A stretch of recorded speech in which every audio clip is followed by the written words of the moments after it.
అన్నా అని పిలుచుకునే వాళ్ళు అంటే బాబు మోహన్ గారు కావచ్చు, బ్రహ్మానందం గారు కావచ్చు, వీళ్ళిద్దరు కాంబినేషన్లో మీరు అసలు ఎంతో మంచి మంచి సినిమాలు ఇప్పటికీ చూసినా కూడా అంతే బాగా రిసీవ్ చేసుకొని అంతే హ్యూమర్గా మేము నవ్వుకున్న సిచ్యువేషన్స్ కానీ, లేదా మీరు మల్లికార్జున్ గారు హలో బ్రదర్ సినిమాలో అప్పటి వరకు టీజింగ్ అంతా బాగుంటుంది, ఆయన చనిపోయిన తర్వాత మీరు పండించినటువంటి క్యారెక్టర్ కావచ్చు, ఇవన్నీ ఏంటంటే మీలో ఉన్నటువంటి ఒక నటుడిని ఒక పై స్థాయికి తీసుకెళ్ళాలని అనుకుంటున్నాం అండి. వాళ్ళతో మీకున్నటువంటి అనుబంధం ఎలా ఉంటుంది?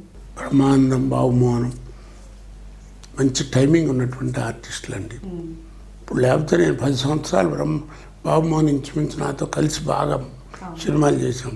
మరి తనని ప్రతి సినిమాలను తంటాం కదా, మరి దెబ్బలు తగలాగా ఆ టైం కరెక్ట్గా ఉండేదండి. భలే మెయింటైన్ చేసేవాడు. నేను దాని దగ్గరగా టచ్ అయితే వెళ్ళిపోయాడు. అదే మొదటి సినిమా అండి, మధ్య కాంబినేషన్ మొదలవటం. ఆ రోజుల్లో ఏంటంటేనండి హాస్య పాత్రలు ఉండేవి. వాళ్ళ హాస్యం జరుగుతూనే వాళ్ళ క్యారెక్టర్లు, వాళ్ళ పాత్రలు సబ్జెక్ట్కి లింక్ అయ్యి ఉండేవి, కథకి లింక్ అయ్యి ఉండేవి. ఇప్పుడు అట్ట కాదు కదా, కామెడీ ట్రాక్ అంటున్నారు. ట్రాక్ బాగుంటే ఓకే, లేకపోతే క్రాక్ అని పక్కన పారేస్తాడు. అది అంటే నువ్వు ఏం తీయాలి అనేది మీకు లేదండి. అప్పుడు ఏంటంటే కథను బట్టి హీరో, డైరెక్టరు, హీరోయిను, క్యారెక్టర్లు ఇవన్నీ సెలెక్ట్ అయ్యేవండి. ఇప్పుడు అట్ట కాదండి, అసలు కథ ఏదో ఏం లేదు.